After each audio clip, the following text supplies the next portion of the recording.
O Elmo Elizabeth Nonroforo o ndong talenta kavalevu na Radio Fiji One. Nimbula bilak.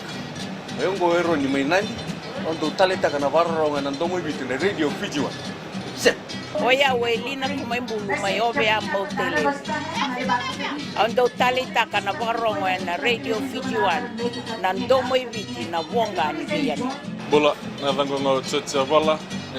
Wanga Jackson nandi kima mindo talenta kana varro ngana Radio Fiji One. Na Radio Fiji One na ndomo ibiti na wonga ni biyani.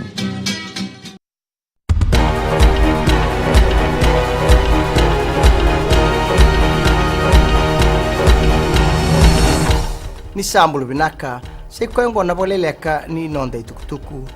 sama itau na keni totongi o yoani bakandranu na iliuliu ni lotu na Back to Eden Ministry me tini kapana mbaki yutu na bula kibal ni bepesu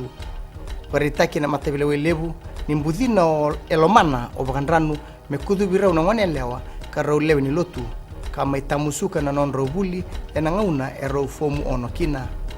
tukun na berau ni buli na buruburongo be bagatalai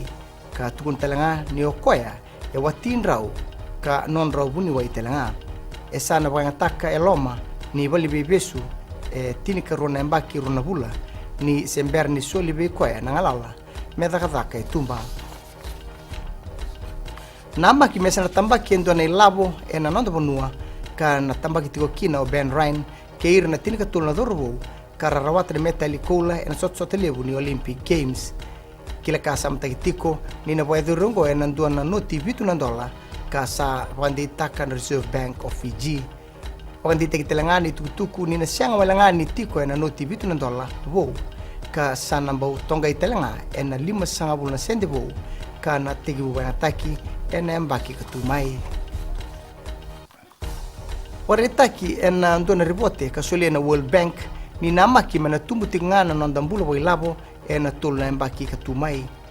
baka matatataki na ribote ngo ni ndina mandangani na bakile na tumbu ia na ndondolu mendananga rauna na ngonsala ni biboli ke na baka tumbu labo enda baka ngataka kaya ndo na kena ibagalislesi o misudo kida ni senga sar ni bakile ibagalebu na wadada ni dhangi lambo Winston na nonda bonua kinangito rosa maitai na timi nimba ke rewa nandua ke ndua ni karuningito ni sotsota ni courts IDC ka badurtuka na ANZ Stadium ngaunongo may baduruma na kai ke rewa o peli sa ukuru ka may baduruma na kai ke imba o Antonio Tuibuna ia madal ningito ka may badure na mataka ni kuwa pro may tai talanga na timi ni lautoka ke nanronga nandua ke ndua may dabekir na waleleka ni nonda itukutuku ninguém se matiko na Radio Fiji One que na Bula FM na veitu kumatata na mataka ni pwedeng vinaka